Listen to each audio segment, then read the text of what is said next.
Halo guys, ketemu lagi bersama gue Agung di channel Gadot Cihuy. Di video ini gue akan menceritakan cerita horor dari salah satu penulis yang bernama Mas Wahid dengan judul Kesasar di Alas Jati. Bagi kalian yang ingin membaca treat-treat horor lainnya, bisa langsung saja cek di deskripsi. Follow akun Twitternya. Tanpa basa-basi, kita langsung saja masuk ke dalam ceritanya. Tapi sebelum ke ceritanya, pastikan kalian aman, nyaman, dan jauh sendiri.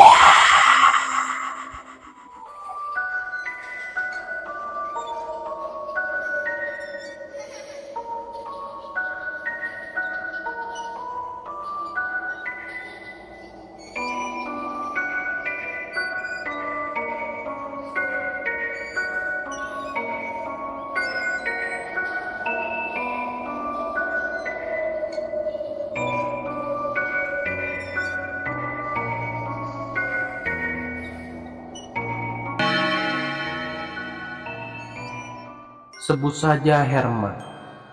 Dia adalah seorang driver ojek online yang sering mencari orderan pada malam hari, yang biasa juga disebut kalangan driver ojol dengan istilah ngalong. Biasanya Herman berangkat ngalong sekitar jam 10 sampai jam 11 malam. Dan rute dia mencari pelanggan adalah sekitaran Pogung, Seturan, dan Babarsari. Namun, memang sebenarnya malam hari bukanlah waktu yang bagus untuk narik ojek.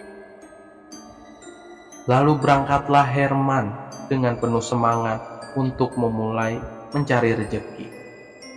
Ia berangkat dari rumah malam itu sekitar pukul 11 malam. Di malam itu Herman mulai mengendarai motornya dan berkendara menuju ke arah Tugu Jogja. Dengan harapan di jam seperti itu banyak anak kos yang mungkin membutuhkan jasanya.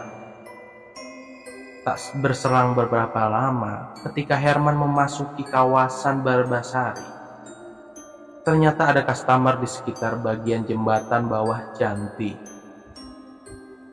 Tanpa berpikir panjang, Herman langsung mengambil orderan itu dan langsung bersiap menuju lokasi penjemputan itu berada.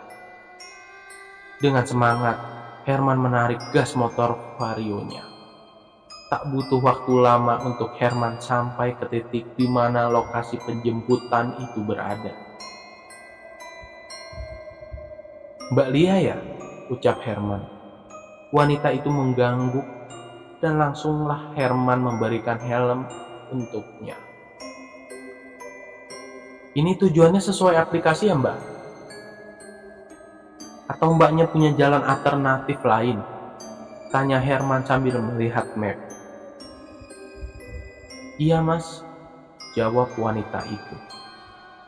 Malam itu jam menunjukkan sekitar pukul 11:30 malam. Jalanan tak terlalu sepi, namun entah mengapa Mas Herman merasa merinding kala itu. "Mbak, ini beneran tujuannya ke Wonosari?" tanya Herman lagi, memastikan bahwa pelanggan ini tidak salah tujuan. Karena bisa dibilang jarak dari jembatan Janti menuju Wonosari cukup lumayan jauh. Ya kurang lebih bisa ditempuh dengan waktu 45 menit. "Iya Mas, benar. Ini barangnya udah gak ada yang ketinggalan ya Mbak?" tanya Herman. "Enggak Mas," jawab perempuan itu. Mendengar sudah tak ada lagi yang tertinggal, Herman langsung tancap gas menuju lokasi tujuan dari Mbak Lia. Ketika Herman sudah sampai di daerah perempatan Ring Road Ketandan, tiba-tiba Herman teringat bahwa ketika ia mau menuju ke Wonosari, ia juga harus melewati Alas X, atau kita sebut saja dengan Alas Jati, yang sudah sangat terkenal dan sering terjadi hal-hal mistis di sana. Namun karena malam itu ia baru mendapatkan customer satu, jadi apa mau dikata, Herman harus mengambilnya. daripada tidak ada uang untuk membeli kebutuhan esok hari, pikirnya kala itu. Malam semakin sunyi, apalagi ketika ia sudah masuk ke kawasan Jalan Wonosari. Sebagai pelepas rasa kantuk, Herman sesekali mengajak ngobrol Mbak Lia yang nampaknya kala itu ia juga sedang asyik bermain telepon genggamnya. "Mbak Lia ini dari mana? Kok tumben jam segini baru balik ke rumah?" "Saya kerja di salah satu toko besar yang ada di daerah Janti, Mas. Ini tadi karena ada keperluan mendadak, makanya saya jadi pulang jam 11, ucapnya sambil terus menatap handphone genggam. "Wah, jam segini tuh rawan kejahatan loh, Mbak. Mbok besok kalau mau pulang itu mending paginya aja sekalian." "Ya, mau gimana lagi, Mas? Saya anak semata wayang. Jadi selain bekerja, juga menjaga orang tua. Capek sih, tapi ya mau gimana." Tak terasa mereka sampailah di gerbang pintu masuk ke daerah Gunung Kidul. Di sana entah mengapa tiba-tiba perasaan Herman menjadi sedikit gundah. Padahal ia sudah sangat sering melewati kawasan ini.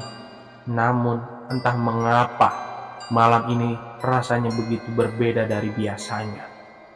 Tanpa berpikir panjang, Herman langsung tancap gas saja malam itu. "Tolong pegangan agak kencang ya Mbak. Saya mau sedikit ngebut ini biar nantinya nggak terlalu malam di jalan," ucap Herman sambil menarik gas. "Iya Mas," ucapnya Mbak Lia setuju dengan Herman untuk berpegangan erat. Malam semakin larut. Jam tangan Mas Herman menunjukkan bahwa sudah hampir jam 12 malam. Dan tanpa ia sadari, ia sudah memasuki kawasan di mana alas jati itu berada. "Mbak, jangan berhenti berdoa ya." "Oh, iya Mas," ucap Mbak Lia dengan lirih. Dari ucapan Mbak Lia tadi, Mas Herman bisa paham jika Mbak Lia paham dengan maksud dan tujuan dari ucapannya. Malam itu jalanan benar-benar sepi. Tidak seperti waktu memasuki kilometer awal Jalan Wonosari tadi.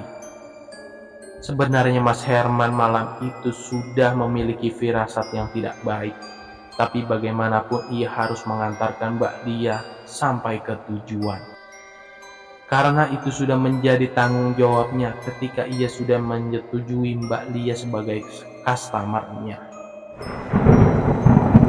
Lebatnya kawasan hutan jati dan sesekali terdengar suara lolongan anjing liar yang menambah kengerian pada malam itu. Sampai tiba-tiba Mas Herman mendengar suara seperti suara rintihan kuda. Namun semakin lama suara itu menjadi semakin jelas. "Itu suara tangisan bukan? Itu suara tertawa perempuan," batin Mas Herman berkecamuk seketika mendengar suara itu. "Mbak, sampean dengar suara tadi itu buatan?" "Iya Mas, arahnya dari sebelah kanan ya," balas Mbak Lia dengan nada sedikit bergetar karena ketakutan.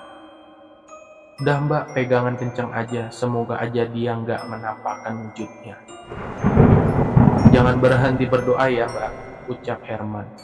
Dengan tubuhnya yang gemetar, ia memaksakan tangannya untuk tancap gas supaya lekas menjauh dan keluar dari area alas jati itu. 15 menit kemudian akhirnya mereka berhasil keluar dari kawasan itu. Kawasannya memanglah sangat luas dan panjang, jadi wajar bila melewati alas itu membutuhkan waktu yang lumayan lama. "Mbak, ini jalannya kemana ya?" tanya Mas Herman. Ia kebingungan melihat jalan yang bercabang. "Ambil jalan yang setapak tanah Mas, jangan yang sebelah kiri, itu jalan menuju makam desa ini." "Oh baik Mbak," jawab Mas Herman. Mereka berdua melanjutkan perjalanannya menuju rumah Mbak Lia. Ketika memasuki kawasan desa Mbak Lia, ia langsung segar kembali dan tak merinding lagi. "Mbak, ini rumahnya yang sebelah mana ya? Ini mapnya mati soalnya." "Itu Mas, rumah samping musola." Rumah yang berwarna hijau, ucap Mbak Lia sambil mengacungkan jarinya. Lalu sampailah mereka di rumah Mbak Lia. Kondisi rumah Mbak Lia memanglah tak begitu jauh berbeda dengan rumah yang ada di kota. Ya memang, karena rumah Mbak Lia ini berada pada kawasan perumahan yang belum lama dibangun. Terima kasih ya Mas, ucap Mbak Lia, menyodorkan selembar uang 100 ribuan. Wah ini kelebihan Mbak, tidak ada kembaliannya, ucap Herman. Udah Mas ambil aja sisanya, aku malahan yang harus berterima kasih dengan Masnya karena udah mau nganterin di jam segini. Alhamdulillah, terima kasih ya Mbak, semoga rezekinya semakin dilancarkan, amin. Mas, Masnya yakin berani lewat tempat tadi malam-malam gini? Ini udah jam 12 lebih loh. Kalau Masnya nggak berani tidur di rumahku aja nggak apa-apa Mas. Bapak juga pasti ngebolehin. Bapakku kebetulan juga seorang ketua RT Mas, ucap Mbak Lia. Mbak Lia saat itu merasa khawatir dengan Mas Herman jika ia harus melewati Alas Jati itu lagi. Wah terima kasih atas tawarannya Mbak, tapi nggak apa-apa kok Mbak. Aku mau kembali ke Jogja aja. Istri dan anakku menunggu di rumah, balas Mas Herman. Seketika itu juga Mas Herman bergegas kembali ke Jogja. Sebenarnya Mas Herman saat itu takut untuk kembali melewati alas itu, tapi mau gimana pun, jalan itu adalah jalan satu-satunya, jadi mau tidak mau harus lewat sana. Jarak dari Jogja menuju rumah Mbak Lia terbilang tak terlalu jauh, sekitar 45 menitan saja. Itu tadi ketika berangkat, tapi kali ini berbeda. Waduh, ini udah masuk Alas Jati lagi, batin Mas Herman ketika mulai memasuki kawasan hutan jati lagi. Kawasan hutan jati itu sangat minim penerangan, walaupun jalannya masih terbilang baru, tapi entah mengapa untuk sarana penerangan jalan di sini masih sangat minim. Hah, jalannya kok beda ya, ucap Mas Herman. Kala itu tiba-tiba menjumpai pertigaan ketika melewati Alas Jati itu. Padahal tadinya ketika berangkat jalan itu sama sekali tak ada pertigaan. Akhirnya Mas Herman memutuskan untuk memilih sisi sebelah kiri, di mana di sana jalannya tak jauh berbeda dengan jalan yang tadi ia lewati. Yaudahlah, ambil jalan ini aja, semoga nggak kesasar, ucapnya dalam hati. Tak selang beberapa lama setelah Mas Herman memasuki jalan itu, tiba-tiba suara rintihan itu terdengar kembali. Astagfirullah, refleks Mas Herman. Bulu kuduk Mas Herman seketika itu juga langsung berdiri. Kali ini dia benar-benar ketakutan ketika suara itu terdengar. Tiba-tiba motor yang sedang dia kendarai oleh Mas Herman terasa berat, seolah-olah ada sesuatu yang menahan motor itu. Wah, kenapa motor ini? Pada saat itu Mas Herman sudah memutar gas yang cukup dalam, namun anehnya entah mengapa motornya tak ingin melaju kencang. Namun tak ingin terlalu memperhatikan hal itu, Mas Herman melanjutkan perjalanannya. Wah, ada pertigaan lagi, ucap Mas Herman. Saat itu Mas Herman bertemu dengan pertigaan lagi. Namun bedanya, kali ini salah satu jalannya adalah jalan tanah yang nampaknya ini bukanlah jalur yang biasa dilewati oleh kendaraan. Tanpa berpikir panjang, Mas Herman langsung memilih jalan aspal dan meneruskan perjalanannya untuk kembali ke Jogja.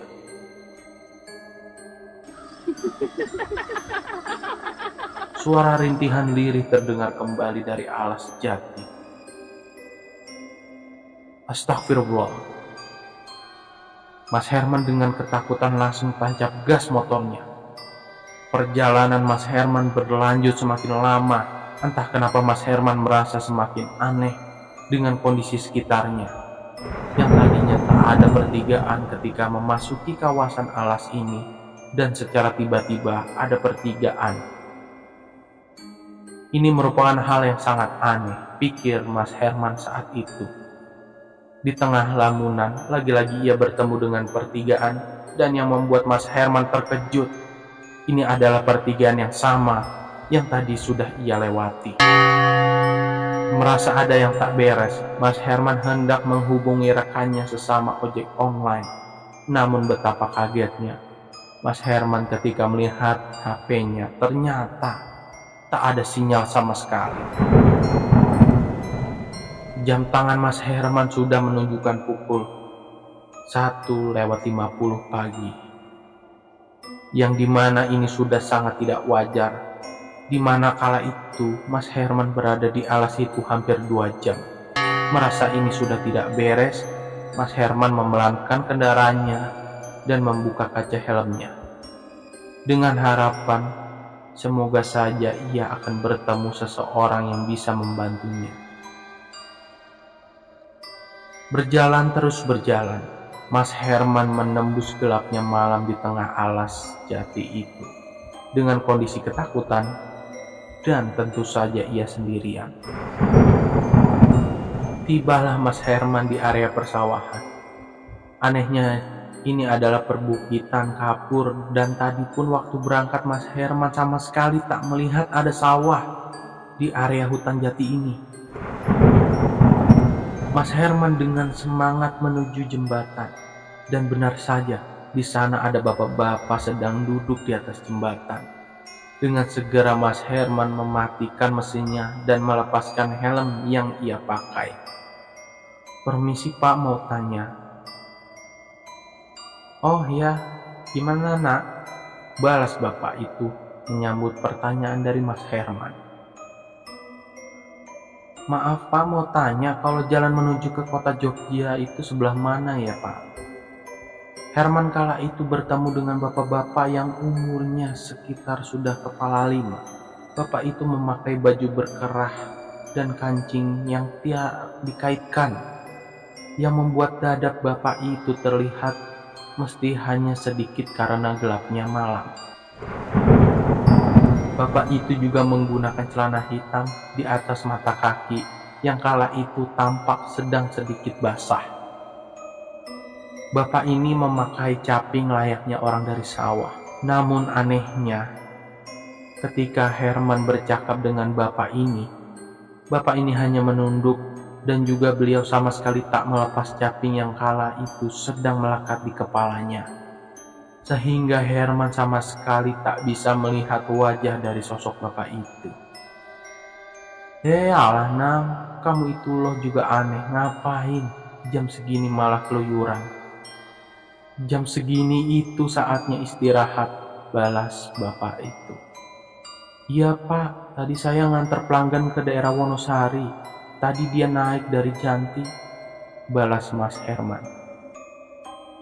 "Gini nak, rezeki itu sudah ada yang ngatur. Kamu bekerja keras itu tidak salah, tapi kamu juga harus tahu waktu yang tepat di mana kamu harus bekerja keras.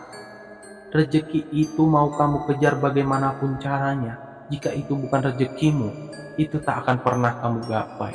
Begitupun sebaliknya. Sudah, sekarang kamu mengikuti jalan tengah sawah ini saja. Tidak usah melihat ke belakang, sampai kamu nanti bertemu jalan raya," ucap bapak itu. "Siap Pak, berarti ini jalan lurus terus ya Pak?" tanya Herman. Namun tanpa berpatah kata pun, bapak itu hanya mengangguk. "Alhamdulillah, terima kasih Pak," ucap Herman. Berpamitan dan memakai helm serta berniat melanjutkan perjalanannya. "Mari Pak," ucap Mas Herman sembari menaiki motornya, dan perlahan ia menjauhi dari sosok bapak itu. Sesuai arahan dari bapak yang ia temui tadi, Mas Herman melewati jalan pematang sawah yang jika dipikir seharusnya tak masuk akal mengapa dia tiba-tiba sampai ke sini. Di tengah perjalanan, Mas Herman lupa dengan larangan yang tadi diucapkan oleh sosok bapak yang memakai pakaian serba hitam itu. Mas Herman kala itu tak sengaja menengok ke belakang dan betapa kagetnya Mas Herman ketika yang ia lihat itu ternyata bukanlah jalan, tetapi hutan jati. Dan di sana pula terlihat sosok perempuan dengan pakaian putih lusuh, tengah berdiri di bawah pohon jati sambil tersenyum menyeringai ke arah Mas Herman. Melihat hal itu, tiba-tiba pandangan Mas Herman menjadi gelap dan ia pun tak sadarkan diri. Keesokan paginya ada seorang bapak yang kala itu tengah membawa keranjang berisi sayuran yang ingin ia jual ke kota. Sebut saja namanya Pak D. Kemijo. Saat itu secara tak sengaja Pak D. Kemijo melihat ada lelaki yang terkapar tak sadarkan diri di pinggir jalan dan motor yang dalam keadaan menyala. Melihat ada orang yang membutuhkan bantuan, Pak D. Kemijo lantas mendekati dan menyandarkan laki-laki itu. Beliau memberikan sebotol air dan laki-laki itu meminumnya dan langsung habis. Melihat lelaki itu sudah bisa diajak untuk berkomunikasi, beliau lantas bertanya tentang siapa dia dan dari mana kok bisa-bisanya dia tertidur di pinggir jalan dan di tengah hutan jati pula. "Maaf mas, masnya ini dari mana ya dan mau kemana?" tanya Pak D. Kemijo. "Saya mau pulang pak," ucap Mas Herman. "Lah, masnya mau pulang kemana? Sebelumnya maaf, masnya namanya siapa ya?" "Saya Herman pak. Saya semalam mengantar pelanggan ke daerah Wonosari, tapi pas pulang kok saya kayaknya cuma muter-muter di area ini. Dan pas sebelumnya saya pingsan, saya ada di sebuah jalan di tengah sawah." "Nah, anehnya kan di sini nggak ada sawah ya Pak," jelas singkat Mas Herman berbicara seperti itu. "Wah, kamu disasarin itu mas, kamu ketemu sama sosok bapak berbaju serba hitam nggak?" tanya balik bapak itu. "Iya Pak, benar banget aku ketemu sosok bapak berpakaian serba hitam dan memakai caping," ucapnya. "Alhamdulillah, berarti sampean masih belum jauh mas kesasarnya. Itu sampean udah enggak di dimensi kita mas. Itu mas sudah di alam benih," jelas singkat Pak D. Kemijo. "Alhamdulillah, ya sudah mendingan sampean sekarang pulang mas. Pasti keluarganya sampean bingung mencari," balas Pak D. Kemijo sambil menaiki motornya. "Oh iya Pak, terima kasih banyak." Akhirnya Herman pagi itu pulang dengan selamat menuju rumahnya. Kejadian kala itu menjadi sebuah pembelajaran untuk dirinya sendiri. Dan mulai saat itu Herman tak lagi ngojek dini hari dan memilih untuk narik ojek dari pagi hingga sore saja. Ya, sekian cerita kali ini ya guys. Semoga kalian bisa terhibur. Mohon maaf bila ada kekurangan-kekurangan. Jika kalian yang punya cerita horor dan mau gua bawakan, silakan DM, cek di deskripsi. Terima kasih semuanya. Bye bye.